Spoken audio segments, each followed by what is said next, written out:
Beneath the salty crust of the Dead Sea, something strange has been found. Traces of ancient city, once full of life, now turned to ash and melted stone. For centuries, the story of Sodom and Gomorrah was seen as a myth, a moral tale, nothing more. But today, satellites and archaeologists are uncovering evidence of a disaster so sudden, so powerful, it changed the land forever. A firestorm hotter than any natural blaze, shockwaves that broke walls and ended life in moments. And here's where the mystery deepens.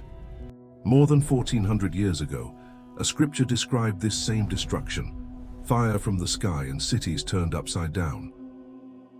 How could an ancient book know what modern science would only now discover? This is the destruction of Sodom and Gomorrah, part of our series where science and history meet knowledge. So subscribe and stay, because this story might change the way you see history. Long before the Dead Sea became a wasteland, this region was a place of life and beauty. Ancient valleys bloomed with crops, streams flowed down from the eastern hills. Trade caravans passed through daily, linking Egypt, Mesopotamia, and Arabia. Here stood the cities of Sodom, Gomorrah, Admah, and others, a network of thriving settlements that controlled trade, wealth, and culture. Their cities sat near bitumen-rich plains, a source of wealth that powered early trade and construction.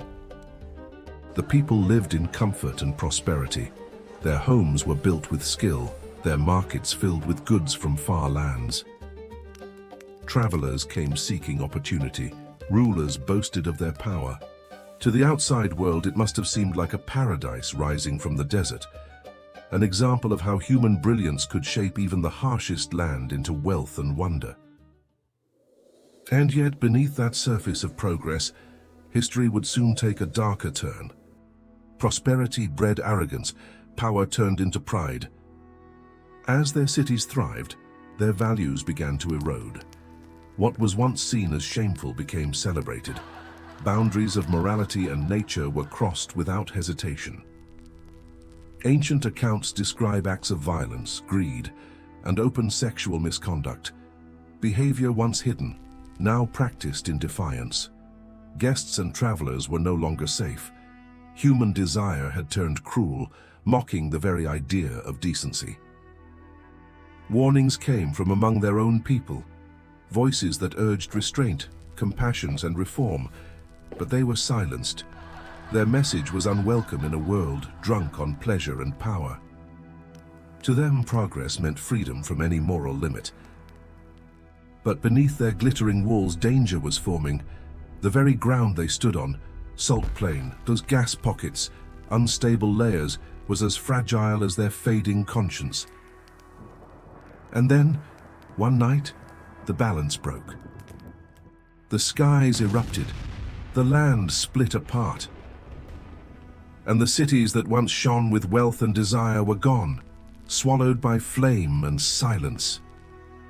A civilization that thought itself untouchable, erased in a single moment. It began with an eerie stillness. The air hung heavy, as if the earth itself waited. Then, without warning, the sky tore open, a blinding flash, a roar that split the night. The ground convulsed, towers cracked, flames burst from every corner. Streets once filled with music and laughter turned into rivers of fire. Mountains glowed red, and the wind carried a heat that devoured everything it touched. The sky burned and the earth broke.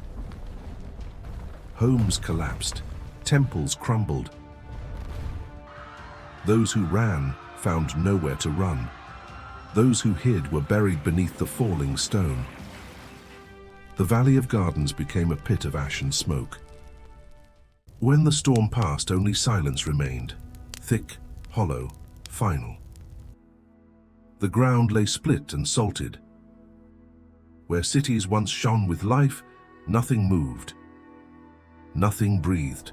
At dawn, the sun rose over a land that would never live again. In the centuries that followed, the silence of the valley gave birth to legend.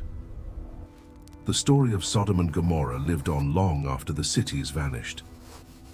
Scriptures describe fire raining from the sky, pillars of salt, and streets swallowed in silence. Folklore across generations has preserved the warnings of Lot and the tales of a society undone by hubris and moral corruption. These stories captured imaginations for centuries, tales of cities destroyed overnight, of leaders pleading in vain, of societies blinded by wealth and indulgence. They became lessons about excess, justice, and the fragile balance between civilization and collapse. But legend alone can only tell part of the story. Scholars and skeptics alike ask, how much of this is allegory and how much reflects a real historical event? To answer that, the search moves beyond text and myth into the land itself, where archaeologists hope to uncover the truth behind the stories that have fascinated humanity for millennia. When the fire faded, only whispers remained. Stories passed from one generation to the next, of a night when the heavens blazed and cities vanished. Across scripture and folklore, the tale endured, a civilization consumed by its own arrogance, and a land marked forever by divine wrath.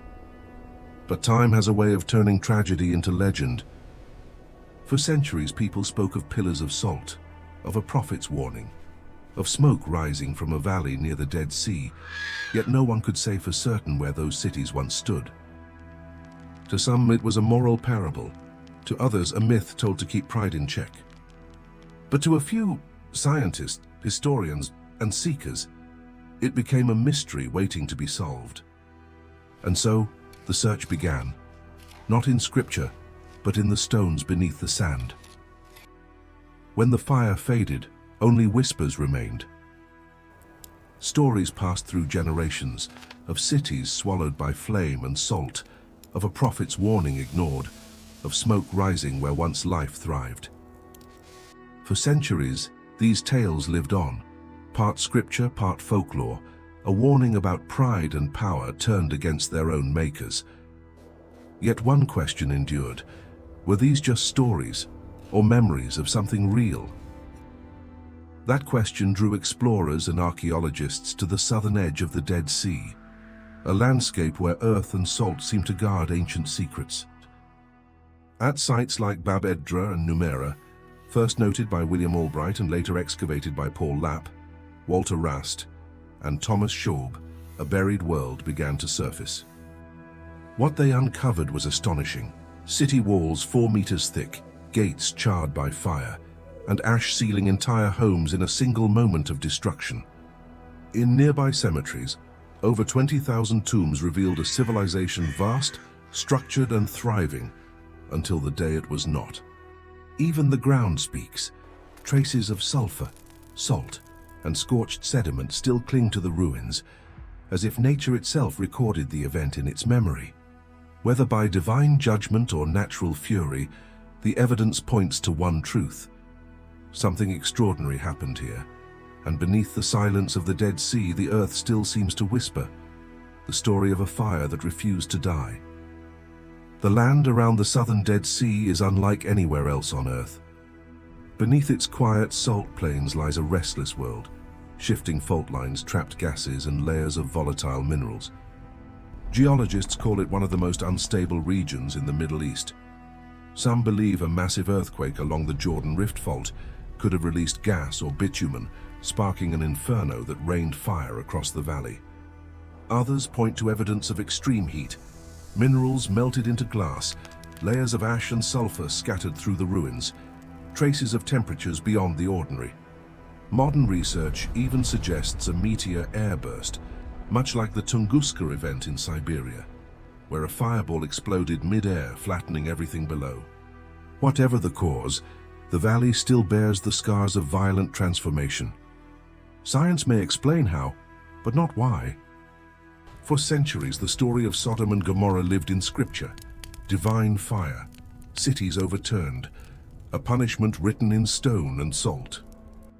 But now satellites, geologists, and archaeologists study the same valley, and what they find sounds hauntingly familiar.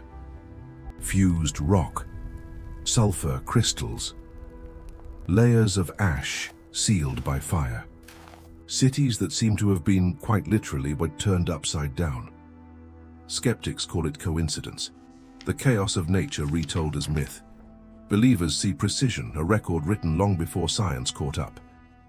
Whichever side you stand on, one truth remains: something extraordinary happened here. And maybe that's the real message, not only of faith, but of history. Because every civilization that forgets balance, no matter how advanced, eventually meets the weight of its own collapse.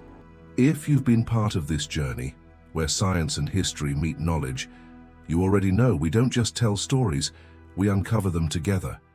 So stick around, because the next story might just change the way you see history.